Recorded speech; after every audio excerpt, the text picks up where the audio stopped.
Anthony Okoli Ukwachi n'aka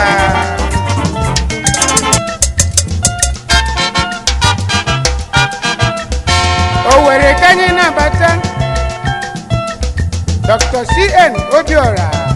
Chairman anyị n'Owere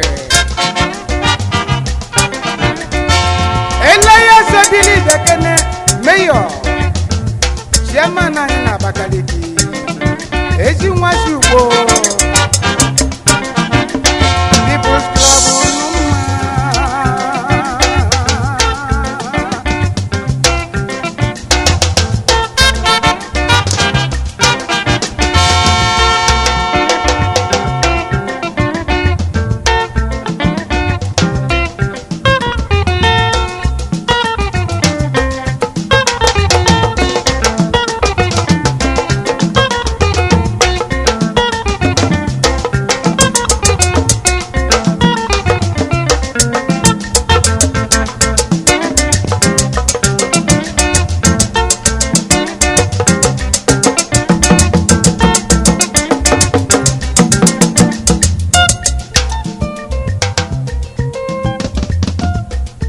People's Club na Nyerikano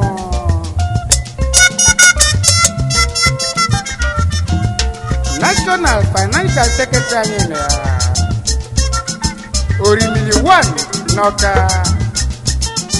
Chief Jesse Aniago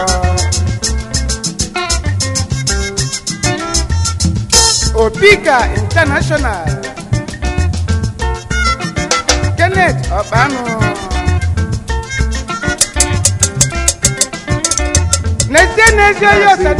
Echi bụ echi ka nna Iwa-Ji mgbe na-agwado ọha na eze mana ụbọchị ajọ mmana na nke ọzọ ya awazi ji ekwu na field maka na mmadụ ma Field St. Thomas. St. Thomas mba St. Joseph. Okay, St. Joseph. Yes. Okay. Maka ibe ji ekwu ibe a bụ na nke m mere 2 years ago agwa m fasị na nke ọzọ ga-abụ na field na m ga-emecharukwe oke ka ndị ụwa mmadụ na o nwere the aim of ndị Igbo, that is Igboezue. The aim of Igboezue bụ ka onwe ife ọzọ anyị na-eme n'ọka anyị mee ka Igbo dịkwa n'ofu maka na anyị nwa bụ isi and na anyị nwa bụ number 1 na the whole Nigeria. Anyị nwa bụ ndị bụ ụzọ na-ekpezi azụ ndị ikpeazụ buru ụzọ onye bụ the aim of Igboezue anyị wee sị na anyị ga-akpọkọkwa ndị be anyị ka anyị nọrọkwa were ofu onu wee na-ebe onye ka anyị kwụsị na ya masịzi Igbo kwenu na Igbo kwuenu anyị ga na-ekwuzi ekwu anyị mere ekwezi ekwe Igbo kwuenu ọ dị mma ndị Igbo niile Igbo kwuzuenu anyị asị ọ bụrụ na nke anyị akpọ mba ọdụmma Igbo kwuenu ọ bụrụ ọdụmma ndị Igbo Igbo kwuenu ọ bụrụ Anambra ka ị nọ isi Anambra ọ bụrụ Igbo isi Imo ọ bụrụ Abịa isi Abịa ọ bụrụ Ebonyi isi Ebonyi so n'ọnya asịza Igbo kwuzuenu ọ dị mma ndị Igbo niile so anyị ga-anarakwa na be anyị ka anyị nwekwa onwe anyị ọ bụrụ na Naịjirịa si na ya ma na ya enyefe fenfe bi maka anyị zuka eme ndị Igbo zuka eme ogwene ife anyị enwero maka na anyị nwaji Naịjirịa so kedu ka isi atụ anya ihe ga-eme echi mmọnwụ ya gba egwu ya eti ahaju ajụ already onwego ofe oyi nwoke buru efi bute efi this evening ọ nọkịta na so o wutere na enyi nwoke bụ Major General Ari who promised to come up na so daptaria but also ndị goni ga-abịa na ma na echi ga echi ndị leaders of thought idem not idem misan ya no ebe ndị ime obi ndị mba ndị idem not leaders of thought amam ha faga na ebe echi so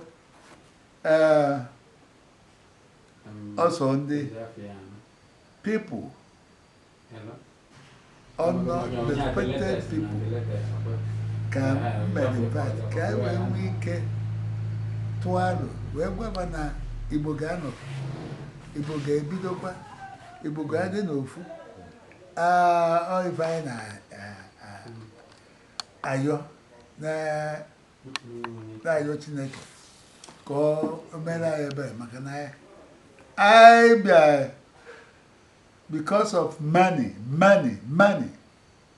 wee gbakọta ya azụ na kịta anyị na-eche etazi azụ na ka ụmụ Izrel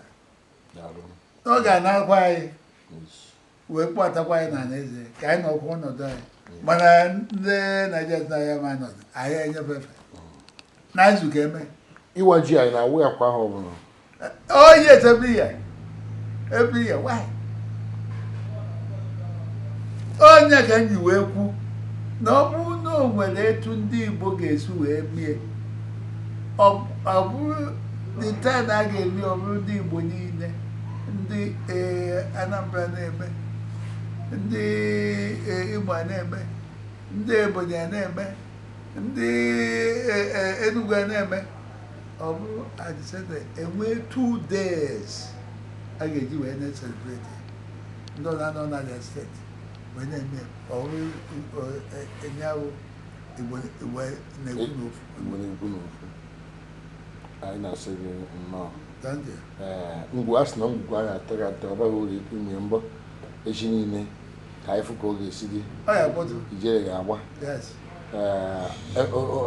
okwe mmụta na ndị ọrụ ukwu ga-abịakwa ya ndị ọrụ ukwu ji biri maka anyị so mgbe a na-eke invitation igwe ọrụ ukwu ọ ya abịa ka nọ let na ife a meziwara ya nye mana ọkwụ jiri akwụmụzụ taa o ji akwụmụzụ taa ebe o jiri akwụmụzụ taa ọ ya bịa anyị na-asị n'arụ ejeri nke enyi ịnọ wee bịa ịbịa ndị ikiri mmọnwụ bịa etiri m oke mmọnwụ wee bịa so na etesi eme a ga ọrụ ụzọ aga ọrụ ọnụ ka ọ dị mgbe echepụtara anyị ga-abịa ndị oke mmadụ anyị na-asị unu nnọọ ifugodi ogosigo na enwe ya a na-eme ilezi anyị fụ ka ha na-ekele igwe yes anyị na-asị unu nnọọ bịa kelekwa nwa gara ka anyị metakwa ebe ị na-ekele nwa gara ịbịanụ anyị na-asị gị nnọọ you're welcome nọ n'ala anyị na-anabata a gwara anyị na ya abịa anyị na-echi eze nwekwe ọ n'ibe agha ọrụ ukwu a na Amaeze agụ a na-anara anyị ndị Amaeze taa ebe anyị je ọ sị na ndị Amaeze a na-ekwe ekwe na ha afọ ihe na-akpa m na-abịago garit anyị Awa-Ji echi ka ihe na-ekwu maka Iwa-Ji etu Igwe si wee kwadobe ya ihe niile anyị abịa na mmezu n'afọ nke nna na nke ọkpara na nke mmụọ nsọ eze ọ nọ na ke ka gị na Igwe si wee mmata ke ka isi nsi connect of friendship many ways or relationship fatherly relationship my brotherly connect in many ways onye anyị na-ekwu iri anyị na-asọpụrụ ya nnukwu yes onye anyị na-ewish na ọ ga-anọ 150 based on etu Chineke si nye osie ike na-ekpe ekpe na ọ ga-anọte aka na ndụ o wee na-Awa-Ji kedu ihe ga-ekwu ihe anyị na-ekwu bụ na anyị na-ga ezukọ ebe a tomorrow ka e mee ọnọdụ ka onye ife and I ga-eme in a grand way enwee any way I feel na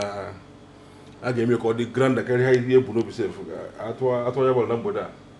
I go share whatever come on but be Igboezue. Yes. Yeah. Daru anyị na-asị gị nnọọ. Daalụ. Mgbe ị bịazie echi ị ga-anụzi lecture ọ ga-enye maka ji. Okay. Maka na ọ ga-enye almost 1 hour lecture maka ji. Ị na-anya efu na ị ga-ebego na mgbanwu ihe oriri ezuola.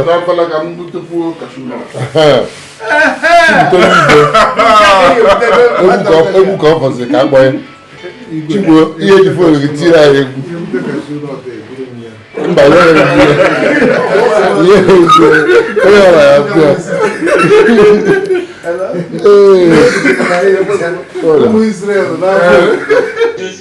na be Igwe Igboezue anyị na-eme Gala night ị na-anyị na ntebụl ifu na akwado ka night ma anyị dị etu a Enugu ya dị egwu nwanna Chief Morgan ọ na-akpọtụ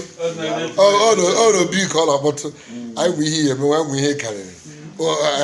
ụjọ na-atụ anyị yes anyị nyere nke eze amara last week o gosi na ọ bụ mmọnwụ ọkwa ya bịa echi ka ọ nago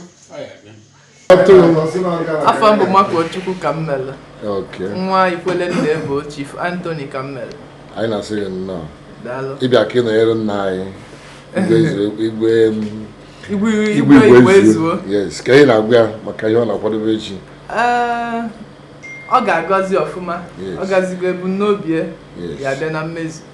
and Chukwu ya na-agọzi ya dịka ọ na-eme ndị mmadụ obi aṅụrị ọ Igwe ka ọ bụ sinsi ụwa nna Emmanuel onye bụ abụ m Nwachukwu Chechukwu Emmanuel ka ebi obodo isi abụ m onye ọkụ na-anụ from Enugu State Kano West anyị si enyi gị nwoke onye Makwuchukwu from school anyị na-asị gị nnọọ Messi Apostle na-eji ebe onye eme anyị nọ na nke Igboezue ọ start wee na-enwe aṅụrị